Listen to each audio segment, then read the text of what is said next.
Unsaon para dili access sa bisag kinsa kung kuhaon imong cellphone ang imong controls nga nakalock imong screen. Example, itong i-off.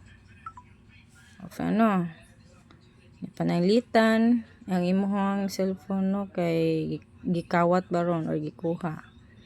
So, bisan wala sila kay bawo sa password, no, ma-open gyapon nila ang controls. Sa man, slide na nila pababaw. Yan.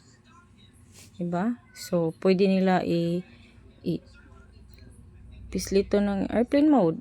So, dili na siya locate imuhang phone. Dayon na i-turn off.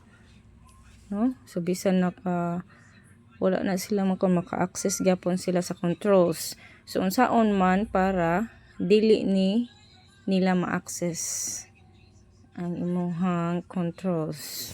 So, anaon na niha okay, ato ka sa settings sa phone. Then, ari sa lock screen settings. By the way, sa Android phones niha, wala sa iOS or sa iPhone wata kay bawon sa pud ang lahang kung dito settings. So ang imuhang i-change kani siya, open control center, no, from the lock screen. So imo na siya i-green yan. So i-off nimo siya. So atong i-check ha kay wala naman siya naka-on. Atong suwayan, lock ang phone, then i-open. Ining ana diha, see, wala na controls nga makita. Again, balik ta. Yan na.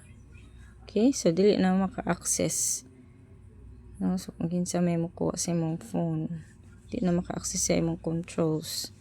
Especially kung i-airplane mode nila. So, lang. Be safe, everyone. Hope nakatabang ang tips and tutorial. Salamat!